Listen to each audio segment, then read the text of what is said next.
प्रिय विद्यार्थ्यांनो, शंकर पाटील सर या यूट्यूब चॅनलमध्ये सर्वांचं स्वागत आहे. आपण प्रिव्हियस व्हिडिओमध्ये 10th स्टँडर्ड मॅथ्स पार्ट सेकंडमधील प्रॅक्टिस सेट 1.1 साठी बेसिक गोष्टी ratio of areas of two triangles हा पॉईंट शिकलेला आहे. त्याच्यामध्ये आपण 3 प्रॉपर्टी शिकल्या होत्या, प्रॉपर्टी फर्स्ट, सेकंड, थर्ड. त्या 3 प्रॉपर्टीज आपण यूज करून आज आपल्याला प्रॅक्टिस सेट 1.1 सॉल्व्ह करायचा आहे. त्यामध्ये क्वेश्चन नंबर फर्स्ट काय म्हणते बघा, base of a triangle is 9 and height is 5. Base of another triangle is 10 and height is 6. Find the ratio of areas of these triangles. आता प्रॅक्टिस सेट 1.1 मध्ये आपल्याला 3 property महत्वाच्या आहेत.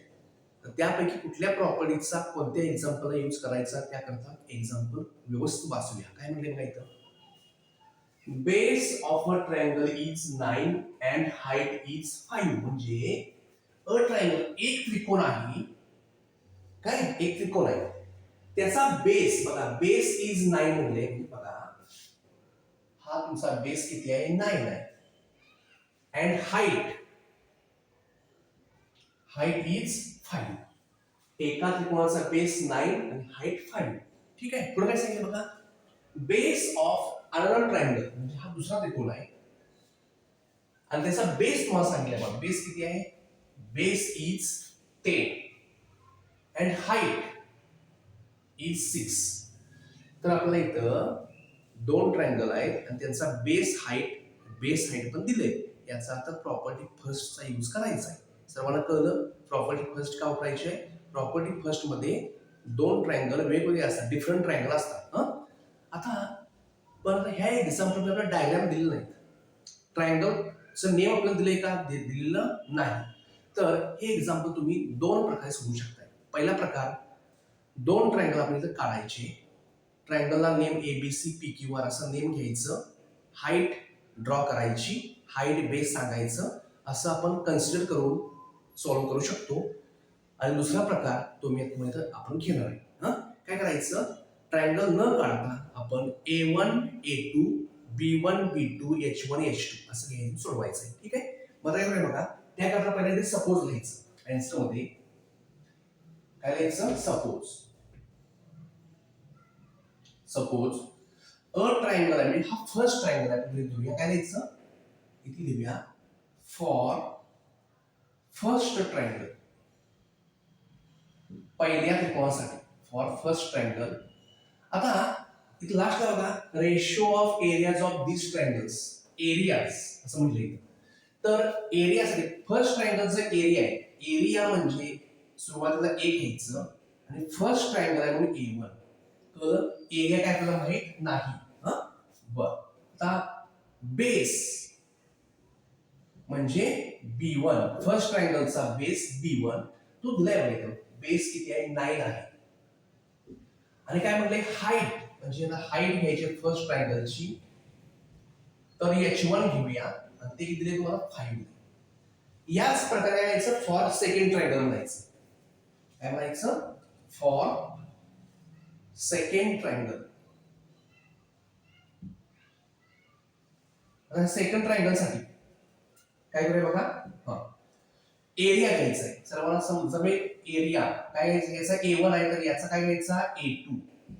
आपला माहित नाहीये बेस सेकंड ट्रायंगलचा B2 तो दिलाय बघा, base of another triangle is 10. हा बेस आहे 10 and height H2, height is 6. आपलं विचारलंय काय, ratio of areas of this triangles, म्हणजे ह्या एरियाचा रेशिओ घ्यायचा आहे. काय द्यायचं बघा, मग इथं प्रॉपर्टीचा उल्लेख केला पाहिजे. जी पहिली प्रॉपर्टी आहे ती प्रॉपर्टी लिहिली पाहिजे. काय लिहायची प्रॉपर्टी बघा, प्रॉपर्टी लिहू इथं,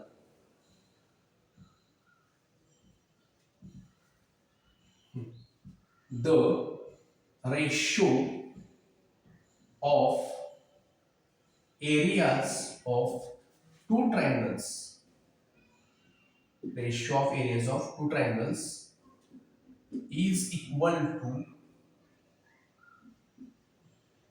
the ratio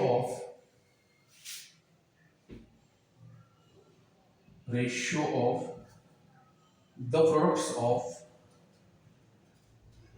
products of their bases, products of their bases and corresponding heights,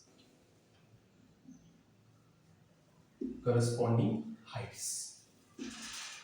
ही आपल्याला फर्स्ट प्रॉपर्टी लिहिली पाहिजे. सर्वांना समजलं? आता ही प्रॉपर्टीचा अर्थ काय? Ratio of areas of two triangles. ह्या एरियाचा रेशिओ लिहिली काय लिहायचं? A1/A2.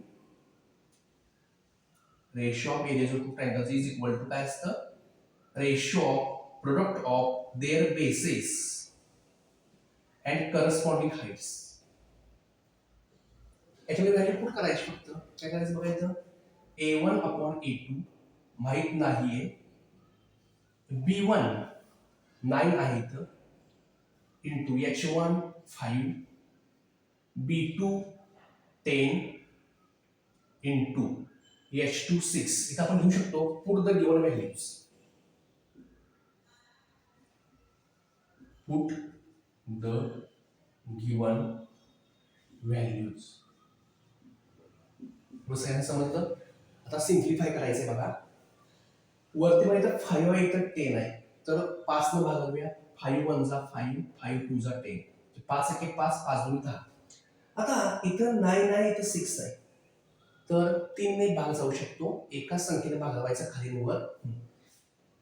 3 3 जा 9, 3 3 9 आणि 3 2 6.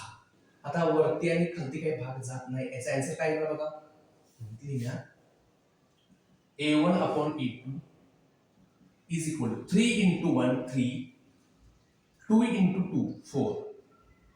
कसं आहे कळलं? आता काय करायचं आहे? आपल्याला जसं विचार तसं लिहायचं आहे. काय करायचं बघा? तर सगळं पुसतोय.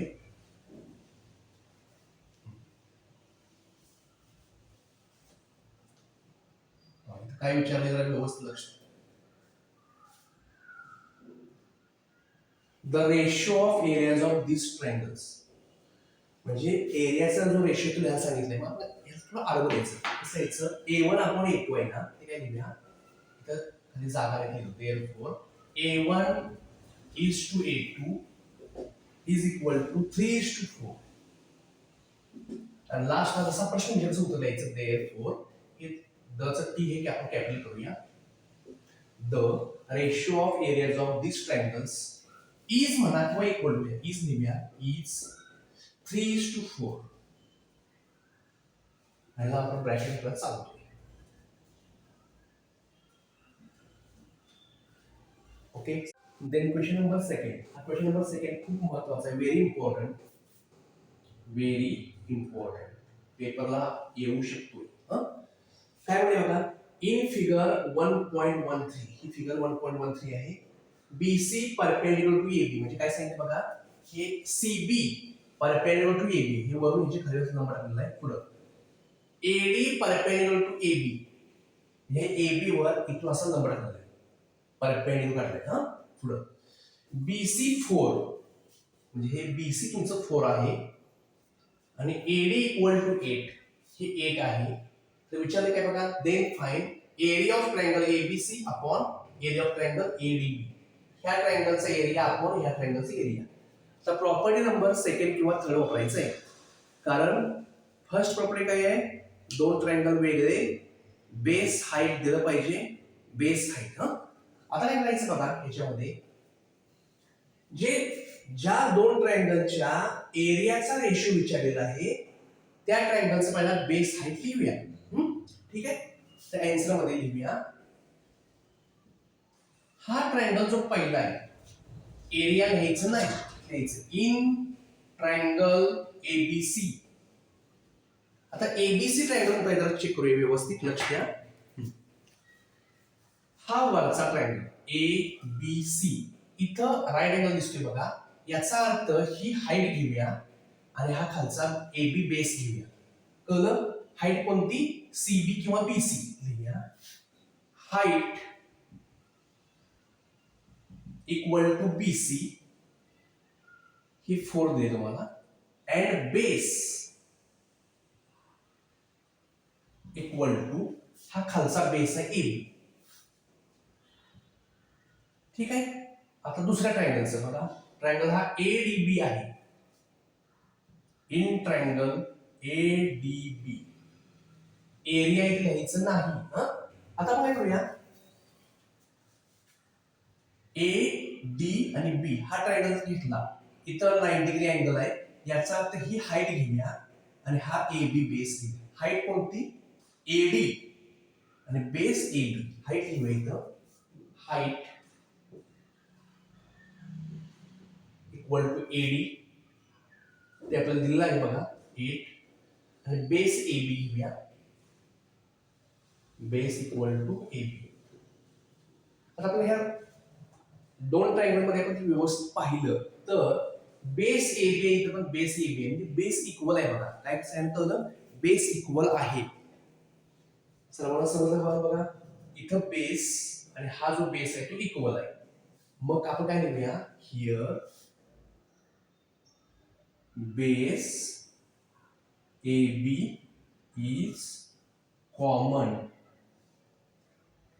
एवढं कळलं. मग बेस कॉमन असेल तर ratio of areas of this two triangles is equal to ratio of their corresponding heights. काय लिहायचं बघा, ह्या ट्रायंगलचा एरिया लिहायचा, area of triangle ABC upon area of triangle ADB. मी काय सांगितलं, बेस कॉमन आहे तर बेस घ्यायचा नाही. कळलं, रेशो मध्ये बेस कट होतो. मग हेच काय, हाईट एबीसी ची हाईट कोणती आहे, BC, आणि ह्या ADB ची हाईट AD. तुम्ही रिझन लिहायचं, काय लिहायचं, लक्षात ठेवा, रिझन लिहिताना काळजी करून लिहिलं पाहिजे. काय लिहायचं, base is common hence areas proportional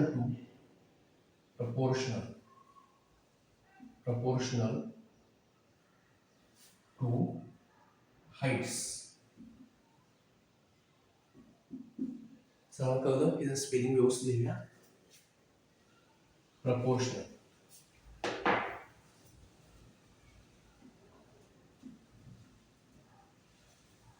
Base is common, hence areas proportional to heights. Okay, आता व्हॅल्यू पुट करूया. BC 4 आहे, AD 8 आहे, लिहूया. Put the given values, put the given values. आता सिंप्लिफाय करूया. वरती 4 आहे, खालती 8 आहे, 4 आणि 8, 4 एके 4, 4 मिळाले बघा, 4 एके 4, 4 दोन्ही 8, म्हणजे काय आलं, 1/2. आपल्याला कसं विचारलंय, एरियाचा फक्त रेशो विचारलाय, म्हणजे it's therefore area of triangle ABC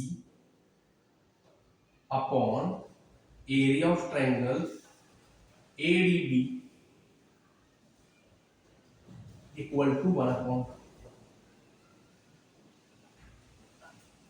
सर्वांना कळलंय का बघा, इथं 2 आहे वरती. हे जरी नाही लिहिले एवढं भाग तरी पण चालतो, फक्त इथं म्हणा बेस AB इज कॉमन. इथं काय म्हणायला सांगितलं, आपण लिहूयाच इथं म्हणण्यास, base equal to AB is common. सर्वांना कळलं का बघा.